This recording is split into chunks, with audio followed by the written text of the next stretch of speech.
Sure, excited na yung mga estudyante para sa nalalapit na Christmas party, Pwede di ba? natin gawin yan dito sa Kapit Balita. Tay-tay lang. First Oo. Christmas party ever. Oo nga, Tama ka oo. dyan. Siyempre, pinakaabangan.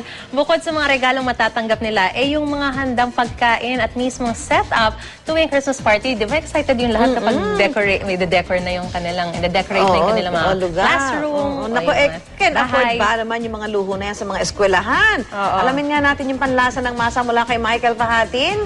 Michael, good morning. Good morning! Merry Christmas! Merry Christmas! Good morning sa inyo. Naalala ko nung 10 years ago nung ako high school pa. Wow, Napakasaya 10 years nito. ago lang, Napakasaya talaga? nitong celebration ng mga Christmas party. Talagang inaantabayanan niya ng mga estudyante. 10 years ago talaga, ha? Parang 10 years and siguro mga 12 10 years and 13 20 ata. years. Hindi ko na gaano maalala eh. 10 years ago. Ay, tinan natin mga estudyante, no, sa inaabangan nga nila to, ano dapat yung celebration? Dapat ba simple o mag-arbo? At ito yung sabi ng ating mga estudyante. Tingin mo, dapat ba mag-arbo yung celebration o simple lang? Simple lang po. Oh. Dahil? Opo. Bakit simple lang? Basta maano lang po namin yung Pasko. Maramdaman lang. Opo, okay na po yun. Okay na yun. O ikaw, ano tingin mo? Simple lang. Simple lang. Oh.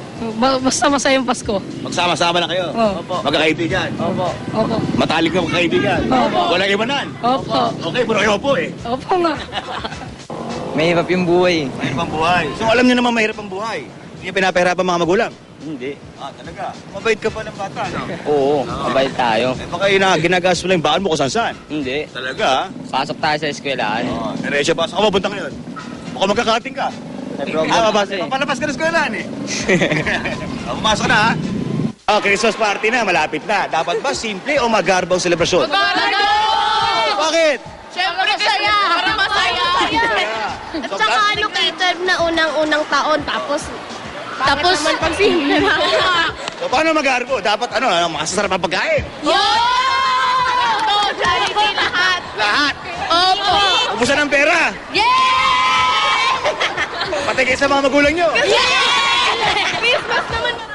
Ayan, sana hindi nakikinig yung mga magulang ng mga batang ito. Susan, Maris.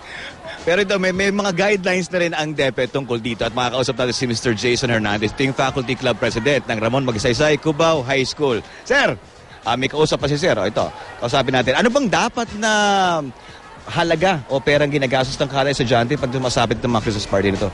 Usually, we spend a minimum of 50 and siguro 50 sa? siguro sa 50 gift, sa regalo. exchange gift, tapos siguro sa food, kanya-kanyang pag-uusap na, siguro mga around 100, 150, so making a total of 200. 200 pesos. So, paano naman yung mga estudyante na yung mga magulang ay hindi ganun ka, Spending Christmas party here is voluntary. voluntary? Oo, so kung hindi natin maabot yung budget, hindi naman tayo sa pilitan.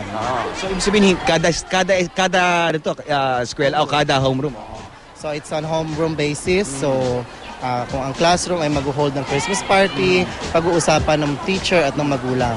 May iba na hindi nagpi-Christmas party at all, mga Meron po, meron. Oo. Dapat may tulungan din, okay? I-adapt sila ng isang klase.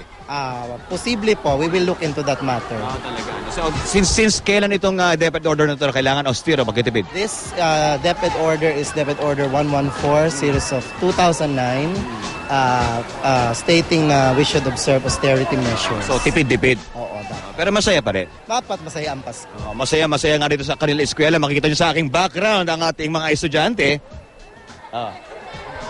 Ayan, Christmas party. Excited din Ang sa kanilang hinihintay party. nila. Oo. Hinihintay Ay, nila dapat yan. ikaw ang Santa Claus nila dyan. Ano na? Ikaw, Santa Claus. Pwede rin. Kaso, mamaya, ayan, Alam mo, patong-patong. abangan nyo yung ating kape, balita at pandesal na darating sa ating Patong-patong na yung ano mo sa amin, Mga atraso mo. pinagkakautangan mo. Dami na. Ng Merong mga pasalubong, tapos yung pamasko mo sa Oo nga amin. nakikita pa tayo sa telebisyon. Sabi ko sana nakalibra ko kaso hindi pa pwede. Okay, salamat, Michael. Kahit chocolate lang. Maraming salamat, Michael Fahatin, panlasa po ng masa, alam mo.